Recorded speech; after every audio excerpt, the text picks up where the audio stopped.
One more hit, two more sips, and I'm finished. My OG SMS, I'm like I'm back in a minute. No. Kari, first, thank you for coming. Thank you for having me. What was it like growing up in Bronzeville?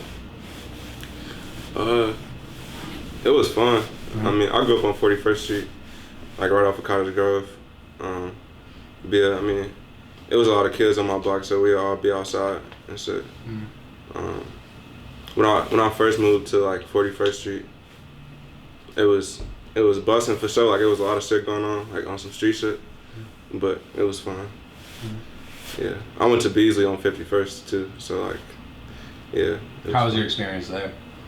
So it was fun. I mean, Beasley was one of those popular elementary schools because we had like a good basketball program, and we were just like a pretty prestigious elementary school, selective enrollment. But it was fun. Derrick Rose went to Beasley. True. So who were some of your musical influences growing up? Kanye, Common, Lupe, MJ. I mainly was listening, like growing up, like real young, I was listening to a lot of stuff that my OG was playing, so a lot of Mo stuff, you know, Common, Kanye, a lot of Chicago artists and shit. When I, like, around like my preteen, I guess ages, whatever, I was listening to a lot of Vic, a lot of Chance, Mick Jenkins, Joey Badass, you know, people like that. Yeah. That was a fun era and like music. Hell yeah. Okay, the day Lyrical Lemonade started was the day Vic dropped Internet Tape. For real? I love that project. Yeah, I was in 8th grade when I met Vic in 8th grade and I fanned the fuck out. Like. So at what age did you start creating music yourself? I started actually recording music when I was 12, 13, but I started writing when I was like 6 years old because I knew I wanted to rap type shit. But I didn't know how to formally structure bars until I was like 8. Yeah. This producer, Ty Hill, he actually like sat me down and taught me how to like, you know, write bars, and that's when I was like really learning. But yeah, I didn't start recording music until I was like 12, 13. What kind of impact did your parents have on you, like getting you into music? Shit. Well, I can curse on here? Yeah. Oh, word. My grandfather, my mom's father, he's a pianist. He plays organ. So like when I was around him, I would be exposed to a lot of jazz and just like gospel music and a lot of cool shit. And my OG, she actually sings, not anymore, but she was always singing in church, and like she had her own sort of creative endeavors and stuff. So she played a big role, and she just always exposed me to like a bunch of different music. So, and like in terms of like my pops, it was certain music my OG wouldn't play around me, but like my pops, he'd play a lot of like Gucci and a lot of Wayne and a lot of, so like I had that when I was around him, so they played a big role, just in terms of like my palette or whatever you want to call it. But yeah. How was your experience at King College Prep? King was fun. In retrospect, like it was the right place for me to be, just cause it's a predominantly black school, and you know, just being black, like I needed to be around, you know, people that looked like me, kids that looked like me, and one, just like it had a very rich culture. Like our band, we have the best band in the city. We I don't know if you know, but like our band performed at the halftime show for the All-Star game with Chance. We performed at like fucking the inauguration and shit. But yeah, so in that regard, it was fun. But yeah. What kind of impact did attending U Media have on you? Shit. At U Media, it was like a real strong like sense of community, and like I met Rod, I met Sonny, I met Sonny at U Media, I met my homie Samira at U Media. I met a lot of people, and I don't know. U Media definitely helped me develop in a lot of ways, because I was also on their poetry team for I was on the team U Media for L-Tab and everything like that. So it was definitely important in like that regard. Yeah. You kind of answered it for me, but you have a great relationship with Sonny. Can you tell me about how you guys first met and how HL formed? Shit. Well, I'm gonna answer the first question. I met Sonny one day in UMedia through our friend Kai. He was with his homie. I forgot who he was with, but I saw Kai talking to him and shit. It was like one of those mutual things. And then I walked up to him and I asked him if he had a phone, and I took his phone, and then I went to SoundCloud. I didn't run off with this shit. I went to SoundCloud and I went to my page and I reposted my music on his page, and then shit. After that, we would just be kicking it, and like we would be having kickbacks at Mac crib, and like shit, we would just be kicking it in there outside everywhere together. So it was kind of like that. But HL has been a thing since I was like 12 years old. It formed when I was in middle school. But yeah, it's really a brotherhood for real. Like we all brothers. Like we all done grew up together.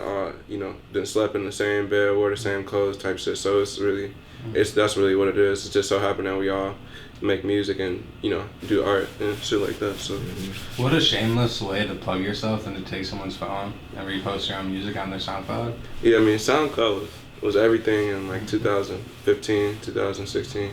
So shit. Is that something you did often? Yeah, I would be walking up to people like, "Do you have a SoundCloud?" Like, and I would just type my name in and tell them they should listen to my music. So you met Iman too. He said, "Well, oh yeah, that's how I met my best friend, Iman, at a super show actually at Sub T." Sure. Yeah. Worked out. Yeah. So I heard that you were quite the squash player. Yeah. Care to Yeah. explain? Explain what squash is. Just like how you got into it. So my cousin, Mishi, she played squash since she was like in 5th grade. So I always knew what it was through her. But they had some recruiters come to my school when I was a freshman, come to King when I was a freshman.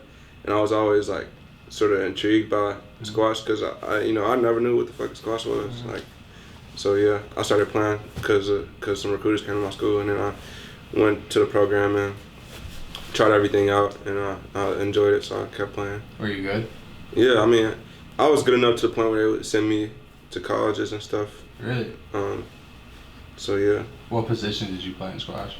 So squash is not really a position-oriented sport. Do you know what squash is? No clue. Okay. So squash is like racquetball. Okay. So it's like a one-on-one type of sport. Unless you're playing like doubles, and then it's 4 players.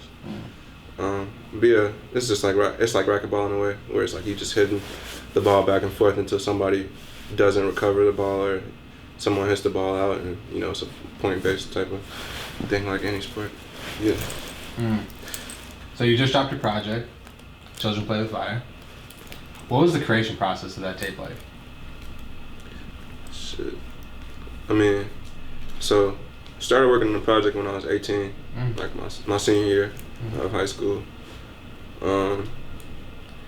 And a lot of it was like me just being like closed off and trying to really meditate on what I wanted the project to sound like.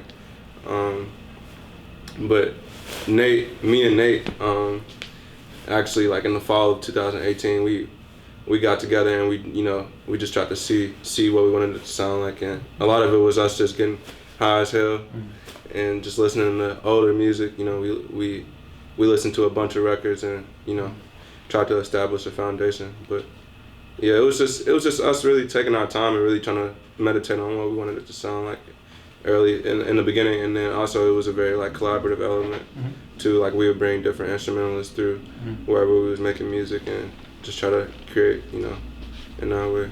But How did you come up with the title? Shit, I came up with the original title was The Children Who Caught Fire, and I wanted to consolidate it. But really, like in that initial title, it was just me trying to figure out a way to articulate the fact that coming from Chicago, it's like the odds be against you, especially if you a black person, and especially if you're a black boy. So really I was just trying to find a name that encompassed that feeling of perseverance. Do you have a personal favorite song on the tape so far? Not really. I mean, like My favorite sort of arrangement is probably Dim Light. I love all the musical components. But I don't think I have like a favorite, like this is my favorite song. I gravitate to different songs for different reasons on the project. Yeah. So I've only listened through it a couple times so far, but that song with you, Wemmy, and Sonny is really good. I like that a lot. Who produced that? Gus, and Nate. We all tagged on that. Good. Can you explain what is going on in this video? You hit the space button. Oh shit. That's how, Steven.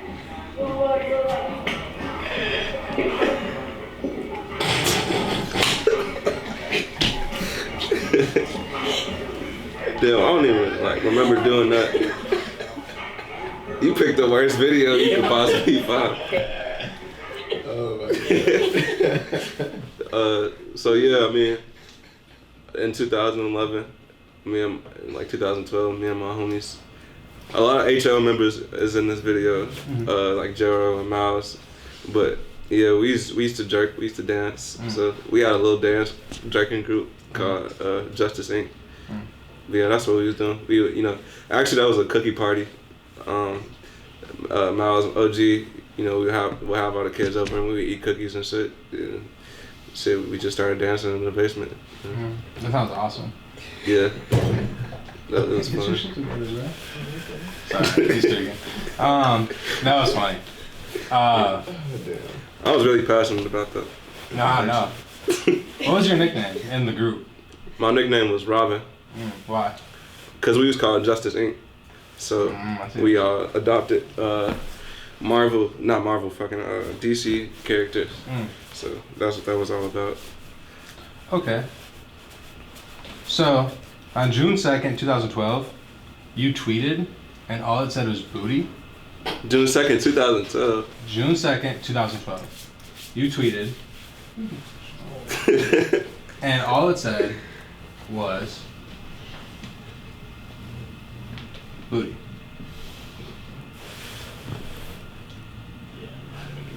I'm not gonna lie, it's either two possibilities. I was 12 as hell, so who knows what the fuck I was thinking. But also too, my brother here be taking my page and just tweeting random shit or saying random shit. So it's either one of the two. So you're gonna blame that on your brother?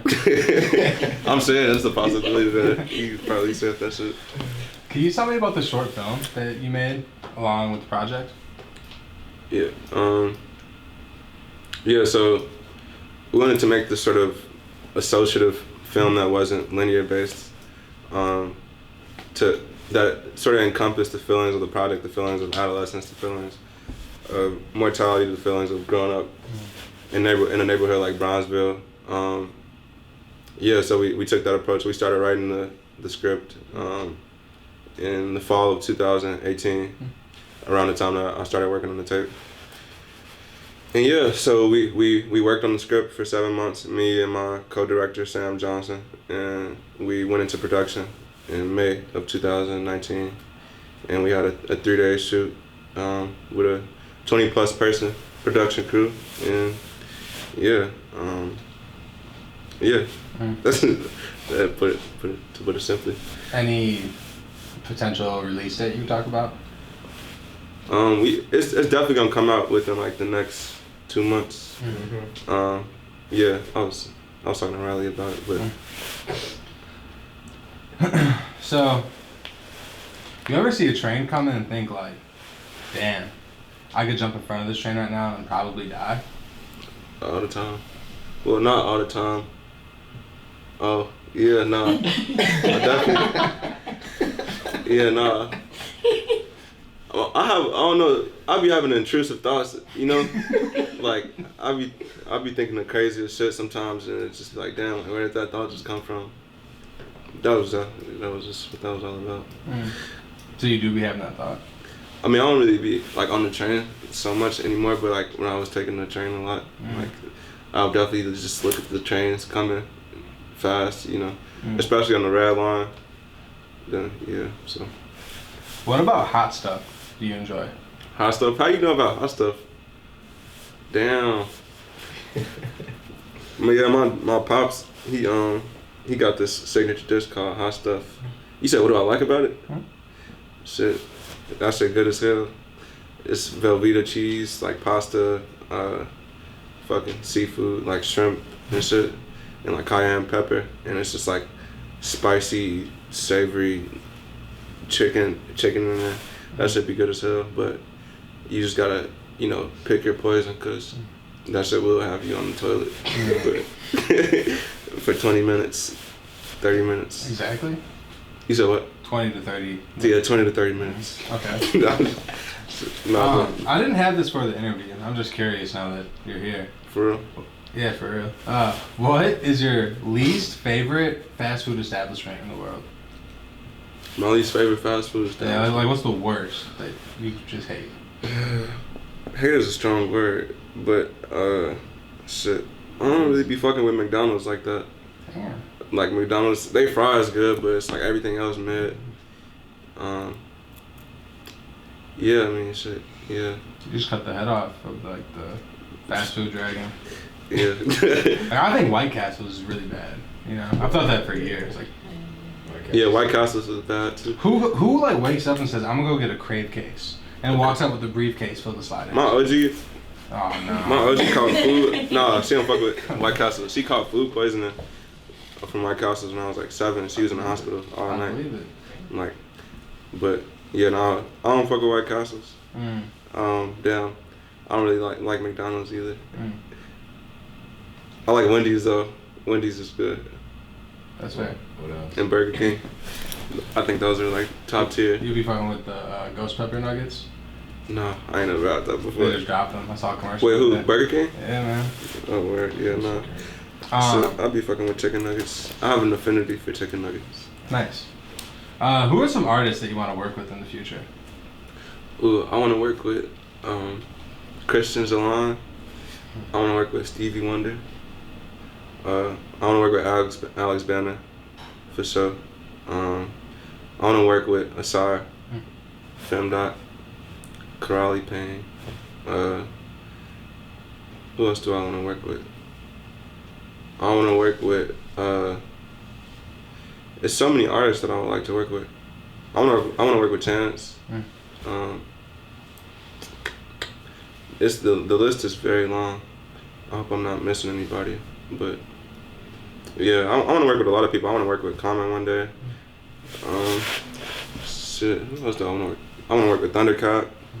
Just a lot of different people, to be honest. Like, but those are the people that I can think of immediately. So, damn, I hope I'm not missing anybody that I can learn to work with. My last question I have for you is, where do you see yourself in 5 years? So I'm 21 right now. In 5 years, I'll be 26. I see myself touring the world.